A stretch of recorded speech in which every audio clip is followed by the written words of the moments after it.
फैक्ट्रियों का धुआं है, आपकी डस्ट है, आप उस फिज़ा में सांस लेते हैं, बाहर निकलते हैं, तो उसकी वजह से हमारा नाक, कान, गला बहुत ज़्यादा इफ़ेक्ट हो रहा है। एंटी हिस्टामिन सिरप एटलीस्ट घर में होना चाहिए। डस्ट केमिकल्स वाला जब आप इनहेल करते हैं, सांस लेते हैं अंदर, तो आपके अस्थमा को वर्स कर देता है, बढ़ा देता है। बच्चों को और बूढ़ों को ज़्यादा मसला हो रहा है। एक जानिब स्मोक है, दूसरी जानिब फॉग भी हम देख रहे हैं कि मतलब दोनों का एक मिलाप है, इम्तिजाज है और धुंध है, जिसकी वजह से मोटरवेज भी हम देख रहे हैं कि बंद होना शुरू हो गई हैं। ये सिलसिला जारी है।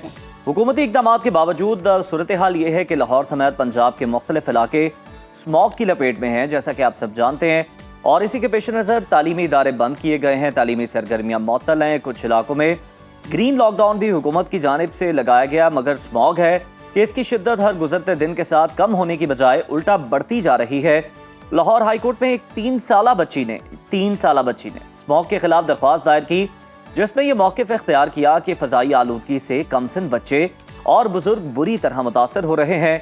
फ़ज़ाई आलूदगी के बायस एवरेज ज़िंदगी में 5.5 बरस की कमी वाक़ई हो रही है। ये तो बहुत ही ख़तरनाक सूरत हाल है उज़ैर कि 5 साल आप पीछे जा रहे हैं अपनी ज़िंदगी से। स्मोक ना सिर्फ हमारी फ़िज़ा को आलूदा कर रही है, बल्कि हमारी सेहत के लिए भी इंतहाई ख़तरनाक साबित होती है। वर्ल्ड हेल्थ ऑर्गेनाइजेशन के मुताबिक आलूदा हवा में सांस लेने से हर साल लाखों लोग मुख्तलिफ बीमारियों का शिकार हो रहे हैं। एक रीसेंट रिसर्च आपके साथ शेयर करते हैं कि स्मोक के बायस सांस की बीमारियों में तकरीबन 30% इजाफा हो गया है। यही वजह है कि स्मॉग से बचाव और उससे पैदा होने वाले मसाइल के इलाज के बारे में आगाही हासिल करना इस वक्त बहुत ज़रूरी है। खास तौर पर बच्चों और बुजुर्गों के लिए मसला बहुत ज़्यादा संगीन होता जा रहा है। तो आज हमने इसी मौजू पर बात करने के लिए ENT specialist doctor Mohammad Hamad को अपने शो में मदऊ किया है। डॉक्टर साहब, वेलकम टू सुनो पाकिस्तान। डॉक्टर साहब, हम देखते हैं कि जो ही हम घर से निकलते हैं या अपने दफ्तर से निकलते हैं, तो फौरी तौर पर हमारे गले पर, कान पर, नाक पर इसके असरात होते हैं स्मोक के। कितनी नुकसानदेह है ये हमारे लिए और किस तरह से हम इससे बच सकते हैं?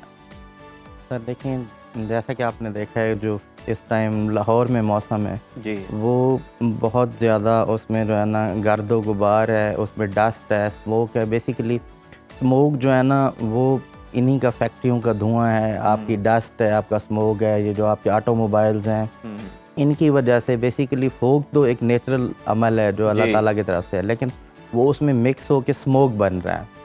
और जब हम उस फिज़ा में सांस लेते हैं, बाहर निकलते हैं, तो उसकी वजह से हमारा नाक, कान, गला बहुत ज़्यादा इफ़ेक्ट हो रहा है।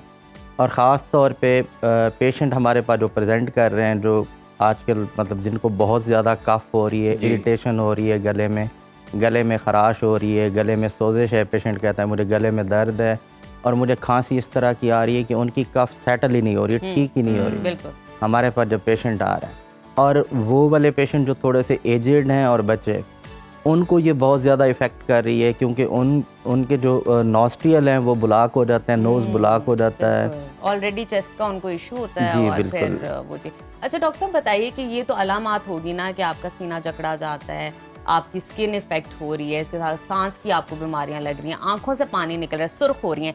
इससे बचाव के लिए आपके घर में इंस्टेंटली क्या मेडिसिन होनी चाहिए जो अगर आप इफेक्ट फील करते हैं इनसे तो आप ले सकते हैं और फिर उसके बाद आप डॉक्टर से कंसल्ट कर लें? जी, बच्चों के लिए तो सिरप्स हैं, सिरप फॉर्म में देते हैं।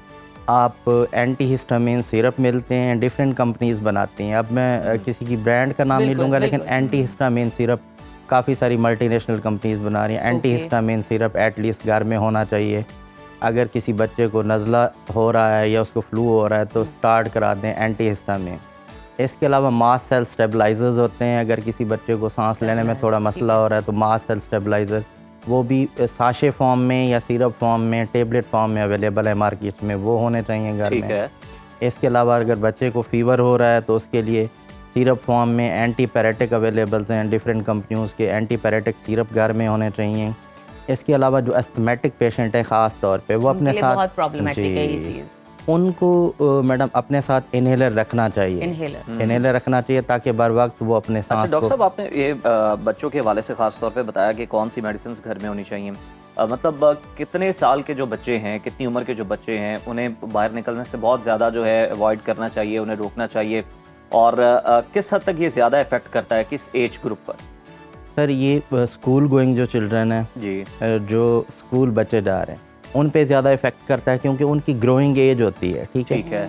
और वो इसको कोप नहीं कर पाते, या फिर वो बूढ़े जो ऑलरेडी जिनको कोमार्बिडिटीज़ हैं लाइक डायबिटीज़ है, हाइपरटेंशन है, या COPD chronic obstructive pulmonary disease already चल रही हैं, लाइक एस्थमा है, ब्रोंकियोलाइटिस है, तो वो एग्जैसरबेट हो जाती हैं, बढ़ जाती हैं। जब स्मोक में जाके आप सांस लेते हैं तो वो जो डस्ट केमिकल्स वाला जब आप इनहेल करते हैं, सांस लेते हैं अंदर, तो आपके एस्थमा को वर्स कर देता है, बढ़ा देता है, ठीक है ना। उसकी वजह से बच्चों को और बूढ़ों को ज़्यादा मसला हो रहा है जो ऑलरेडी कोमॉर्बिड हैं, इम्यूनो कम्प्रोमाइज पेशेंट्स हैं।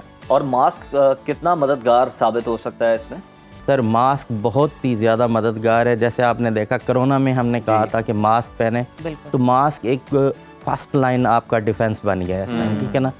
पहले तो कोशिश करें बाहर ही ना निकलें, अवॉइड करें, बड़ी ज़रूरत के तहत निकलें आप। बिल्कुल। जिनकी जॉब्स हैं उन्होंने मजबूरी में जॉब्स करने जाना है, जिनका रोज़गार है उन्होंने रोज़गार करने जाना है। अदरवाइज़ जो ऐसे ही शॉपिंग करने के लिए निकलते हैं, घूमने फिरने के लिए निकलते हैं, पार्क्स में जाते हैं, तो अवॉइड करें। बाकी पार्क्स में आप सेहतमंद सरगर्मी के लिए भी जाएं तो उल्टा नुकसान है जी उसका। सर बिल्कुल। आप अगर फिर भी 10-15 मिनट वॉक करने जाते हैं तो फिर आप मास्क ज़रूर पहनें। बिल्कुल ठीक। अच्छा डॉक्टर साहब ये बताइए, तो आपने मेडिसिन के हवाले से बात कर ली, अगर हम ग़िज़ा की बात करें, सप्लीमेंट्स की बात करें, तो इस मौसम में हमें कौन सी लेनी चाहिए एहतियाती तदाबीर के लिए? जी, उसमें ये है, देखें आप कोल्ड ड्रिंक्स को अवॉइड करें, ठीक है, फ्रिजी ठंडे कोल्ड ड्रिंक्स को अवॉइड करें, ठंडे पानी को अवॉइड करें। इस मौसम में आप लिक्विड ज़्यादा से ज़्यादा लें, अपने आप को हाइड्रेट करें, और लिक्विड इस फॉर्म में लें, ग्रीन टी है, सूप है, यखनी है, कहवा है, हॉट वाटर है, इस फॉर्म में लें। नीम गरम यानी आप इस तरह की, और इसमें कुछ ऐड भी कर लिया जाए कावों में जो कि ज़्यादा बेनिफिशियल होगा? जी सर बिल्कुल। अब हाउस होल्ड रेमेडीज़ हैं, आपको पता है, एक टोटके होते हैं घरेलू, आप उसमें अदरक डाल दें। अच्छा, वो भी हम इस्तेमाल कर सकते हैं? जी बिल्कुल कर सकते हैं, डाल लें उसमें। जी बिल्कुल, आप वो इस्तेमाल कर सकते हैं, क्यों नहीं कर सकते।